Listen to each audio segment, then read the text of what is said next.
Good evening friends. Welcome back to our YouTube channel. Friends, आज का ये video उन लोगों के लिए स्पेसिफिकली जिन्हें लगता है कि एसआईपी में रिटर्न लॉन्ग टर्म में बनते नहीं हैं या फिर मार्केट में रिटर्न नहीं बनते, एसआईपी करने से कुछ फ़ायदा नहीं है। ये उन लोगों के लिए वीडियो बना हुआ है। तो इस वीडियो को आखिर तक बने रहिए। मैं आपके साथ पूरा जर्नी, मेरा जो इन्वेस्टमेंट जर्नी है वो आपके साथ शेयर करने वाला हूँ। ये वन शॉट में मैंने रिकॉर्ड किया है, यानी मैं कुछ एडिट या फिर इसमें बिलीव नहीं करता। जो है जैसा है आपको नॉलेज मिलने से इम्पोर्टेंट है, ऐसा मुझे लगता है। तो मैं ये वन शॉट में वीडियो कर रहा हूँ, पूरा जर्नी शेयर करने वाला हूँ, तो इस वीडियो के साथ ज़रूर बने रहिए। एक्चुअली कैसा है भाई लोग, ये जो मैंने जर्नी स्टार्ट की थी वो की थी अराउंड 2011 से। ठीक है। और उस टाइम को मार्केट के बारे में या फिर एसआईपी के बारे में बहुत से लोगों को पता नहीं था। अगर आप देखेंगे अभी फ़िलहाल यानी 2011 से मैंने मंथली एसआईपी कभी-कभी 1000 या फिर कभी कौन से फंड में 2000 इन्वेस्टमेंट किए हैं। समटाइम्स लमसम यानी जब मार्केट गिरता है तब मैंने लमसम भी इन्वेस्टमेंट किया, नॉट मोर देन 5000 और 10000, बस इतना ही लमसम किया। और वो भी मेरे ख्याल से 10% ही रहेगा, ज़्यादा नहीं है, 5 टू 10%। तो इस हिसाब से मैंने पोर्टफोलियो बिल्ड किया है। अभी मेरा इन्वेस्टेड वैल्यू है 16,16,000। ठीक है। और रिटर्न बना है ऑलमोस्ट 30 लाख रुपीज़। ठीक है। In terms of absolute return बात करेंगे तो 185% रिटर्न आया है। और मैं सिर्फ आपको मेरा बेंचमार्क के साथ अगर मैं कंपेयर करूँ तो ये देखिए, हाँ, अब यहाँ पे मेरा एक्स आर आर बन रहा है 15.41। मेरी benchmark X R R almost like 14% है। तो हम 1.4% अप्रोक्सीमेटली बेंचमार्क को ये पोर्टफोलियो मेरा बीट कर रहा है। तो इतना अच्छा पोर्टफोलियो ओवरऑल मैंने बनाया है। तो अभी हम फंड वाइज डिस्कशन करते हैं, कहाँ का मैंने इन्वेस्टमेंट किया था, कैसे स्टार्ट किया था। तो आपके स्क्रीन पर दिख रहा है वो H D F C mid cap growth, जो कि मैंने 2011 में इन्वेस्टमेंट करना स्टार्ट किया था। ठीक है। तो ये मेरा 1000 का एस आई पी था। और लगभग मैंने 8 साल के लिए मैंने एस आई पी की थी, यानी 2011 टू लाइक 2018 और समथिंग और 19 तक इन्वेस्टमेंट किया था। इसलिए मेरा इन्वेस्टेड अमाउंट दिखाई दे रहा है 95,000 रुपीज़, 96,000 रुपीज़ अप्रोक्सीमेटली, और चार्जेस लग के कम हुआ रहेगा। और इसका भी करंट वैल्यू बना है 8,06,000। ये मेरा पहला फंड है जिस फंड ने मेरे अमाउंट 7x कर दिया है। यानी अगर आप पकड़िए 1 लाख का 8 लाख रुपीज़ आप इन टर्म्स अदर टर्म्स पे बोल सकते हो। अगर इसका रिटर्न देखेंगे 744% रिटर्न है। एक्चुअली इसका अगर हम एक्स आर आर देखेंगे तो देखिए, मैं आपको एक्स आर आर भी शो करता हूँ। ये देखिए, एक्स आर आर इसका आ रहा है 19.21%। तो इतना 19% से कंपाउंड हुआ है ये पैसा। इतना पैसा कहाँ कंपाउंड होता है मुझे बताइए, जहाँ पे हम लोग बहुत से लोग 7 या 8% एफडी में इन्वेस्टमेंट कर रहे हैं, फिर उस पर अगर हम 30% टैक्स स्लैब में आते हैं, 30%, तो 8% का लगभग 5% ही रिटर्न मिल जाता है।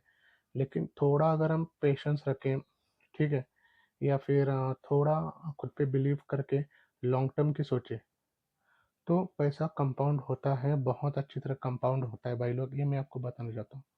मैं इस फंड को अभी भी इन्वेस्टेड हूँ। एक्चुअली ये फंड में इन्वेस्टमेंट किया था, ये रेगुलर फंड इन्वेस्टेड है। ठीक है। उस टाइम को 2011 में रेगुलर फंड थे। डायरेक्ट फंड मेरे ख्याल से 2013 में आए थे। तो मैंने 2011 से ये फंड में इन्वेस्टमेंट किया था, इसलिए आपको सेव 87, ऑलमोस्ट 88,000 कमीशन बता रहा है। मैं अगर इस पे व्यू पे क्लिक करता हूँ यहाँ पे, तो ये देखिए, ये देखिए यहाँ पे क्या दिखा रहा है। ये रेगुलर फंड है, यहाँ पे डायरेक्ट फंड है। यहाँ पे इसका एक्सपेंस रेशियो देखिए 1.30% है। और H D F C midcap direct fund का एक्सपेंस रेशियो है 0.74, यानी लगभग 0.56 परसेंट ज़्यादा एक्सपेंस रेशियो है अगर हम रेगुलर में इन्वेस्टमेंट करते हैं तो। अगर मैं अभी क्या है, अगर मैं यहाँ से यहाँ स्विच क्यों नहीं कर पा रहा हूँ, पकड़ के चलिए, मेरा अभी यहाँ पे 8 लाख स्विचेबल वैल्यू है। ठीक है। मैंने इन्वेस्टमेंट किया है 1 लाख रुपीज़, तो 7 लाख रुपीज़ मेरा प्रॉफिट है। 7 लाख में से 1.25 long term capital gain tax छोड़ दीजिए, बचता है कितना, 5.75। 5.75 पे मुझे 12.5% टैक्स लगेगा अगर मैं यहाँ पे स्विच करता हूँ तो लगभग कितना आता है, 12%, यानी लगभग 67,000 मेरा रुपीज़ मेरा सिर्फ स्विच में चला जाएगा अगर मैं रेगुलर से डायरेक्ट फंड में स्विच कन्वर्ट करता हूँ तो। तो इसीलिए मैं यहाँ पे अभी रेगुलर फंड में होल्ड कर रहा हूँ, और जैसे अपॉर्चुनिटी मिलेगा या फिर जैसा मेरा रिटायरमेंट एज अप्रोच होगा या फिर मेरे चिल्ड्रन एजुकेशन के लिए जो प्लान बनाया है, मैंने सोच के रखा है, उसके लिए मैं रिडम्पशन कर दूंगा। फिर अगर अब मैं आपको बताऊं तो दूसरा अगर मेरा फंड देखेंगे, ये भी फंड अराउंड मैंने मेरे 2013 के आसपास स्टार्ट किया था, ठीक है। और ये उस टाइम को डायरेक्ट फंड में इन्वेस्टमेंट था, यानी इसका डायरेक्ट में इन्वेस्टमेंट किया था। यहाँ पे देखिए इसका इन्वेस्टेड वैल्यू है 1,43,000। इसका करंट वैल्यू अभी आया है 5.58, लगभग 5,60,000। इसका भी XIRR बहुत अच्छा आया है, लाइक 21% XIRR से ये भी फंड ग्रो हुआ है, यानी इसने भी बहुत अच्छा परफॉर्मेंस किया है। फिर जैसे कि मैंने बताया, ये फंड का परफॉर्मेंस देख के मैंने क्या किया, वापस HDFC mid cap fund direct में इन्वेस्टमेंट किया, ठीक है। डायरेक्ट फंड में इन्वेस्टमेंट किया अराउंड 2018 या 19 समथिंग मैंने इन्वेस्टमेंट किया था ये फंड में। वापस ये जो आपके स्क्रीन पे दिख रहा है, अभी इन्वेस्टेड वैल्यू दिख रहा है 1.84 पर, 1,84,000 दिख रहा है। इसका करंट वैल्यू बना है 5,56,000। इसका भी XRR लाइक 20% है ना, अबाव ये है। भाई तो यानी HDFC मिड कैप का परफॉर्मेंस बहुत अच्छा है और कंटिन्यूसली लास्ट 15 ईयर से आउट परफॉर्म करते आ रहा है। फिर वह लोग मैं ना जॉब करता हूँ, तो जॉब करने के लिए जॉब जब करता हूँ तो ऑब्वियसली टैक्सेशन बहुत इंपॉर्टेंट रहता है। तो उसके लिए मैंने HDFC tax saver ALSS fund में इन्वेस्टमेंट किया था, जहाँ पे 2 लाख इन्वेस्टेड है और करंट वैल्यू है 4 लाख रुपीज़। इसका भी एक्स्ट्रा ज़्यादा नहीं है, लेकिन 14%, यानी हम आराम से इन्फ्लेशन को बीट कर रहे हैं। अभी इन्फ्लेशन जो चल रहा है वो 8% चल रहा है, जैसे सरकार बोल रही है 8% से। हम सबको पता है महंगाई कितनी बढ़ती जा रही है, तो 8% से ज़्यादा ही इन्फ्लेशन मुझे लग रहा है, लेकिन फिर भी हम आराम से 14-15% यहाँ पे पैसा ग्रो कर रहे हैं। और फिर अगर हम बात करेंगे तो मेरा investment ICICI prudential large cap fund में भी है। कैसा हो गया था, थोड़ा मिड कैप, स्मॉल कैप और लार्ज कैप का एक्सपोजर मिल जाए, इस हिसाब से मैंने इन्वेस्टमेंट किया था। वैल्यू फिर मोस्टली मैंने स्मॉल कैप पे ज़्यादा एक्सपोजर दिया है। अभी ये वैल्यू फंड भी मैंने इन्वेस्टमेंट किया है, जहाँ पे मुझे अच्छा रिटर्न मिला है 15%, 15.30% तक XRR से पैसा ग्रो हो गया है। लेकिन सबसे ज़्यादा जो आउट परफॉर्मेंस मुझे best fund, one of the best fund आप बोल सकते हो, वो है मेरा HDFC स्मॉल कैप फंड, जहाँ पे मैंने 97,000 इन्वेस्टेड किया है। अगर करंट वैल्यू बनाए 3,28,000। XRR देखिए, गजब रिटर्न दिया है इसने, 29.39% से मनी ग्रो हो रहा है इस फंड में, बहुत ज़बरदस्त रिटर्न दिया है, ठीक है। फिर अगर मैं आपको बात करूँ तो SBI फोकस फंड ठीक ठाक 17% से ग्रो हो रहा है। ICICI prudential banking and financial, ये one of the most under performing आप बोल सकते हो, मेरे वन ऑफ द मोस्ट बोल सकते हो, अराउंड 13% एक्स्ट्रा से ग्रो कर रहा है। फिर एक मैंने डेप्थ फंड एक ऐड करके रखा था, जैसे कि मेरा एज अभी 43 है, ठीक है। तो उसके लिए मैंने एक डेप्थ फंड ऐड किया था 3-4 महीने पहले, तो 1 लाख इन्वेस्टेड किया। इसका अभी वैल्यू है 1,04%, 4,000। तो 4,000 तक ठीक ठाक रिटर्न मिला है इसमें, डेप्थ फंड में ज़्यादा रिस्क नहीं है। फिर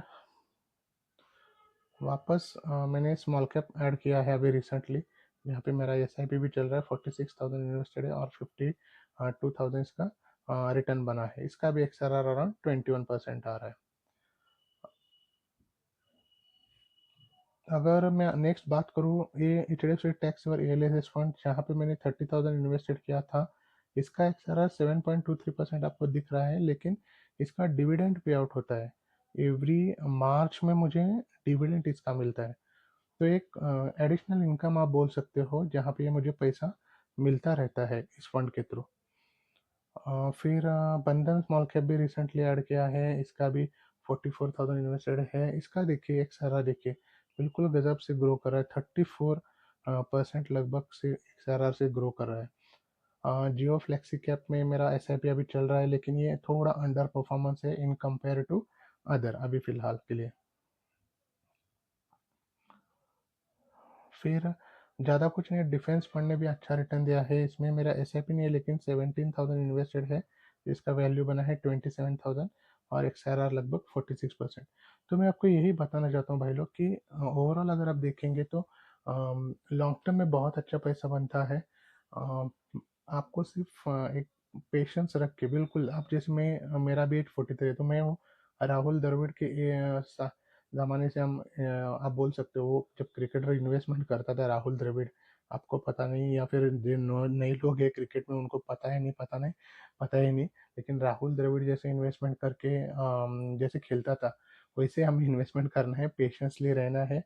और भाई लोग ये वीडियो वन शॉट में मैंने रिकॉर्ड किया है और अपलोड किया है। आपको कैसा लगा वीडियो ज़रूर बताइए। आपको अगर कुछ क्वेश्चंस है तो वो भी मेरे को बता दीजिए, मैं आपको आंसर देने का ट्राई करूँगा। आप और एक बार मैं संडे को भी लाइव आने की सोच रहा हूँ, शाम के 9 बजे, तो उस टाइम को मिलते हैं भाई लोग। ठीक है? ओके, थैंक यू भाई लोग। आपको कैसा वीडियो लगा ज़रूर बताइए।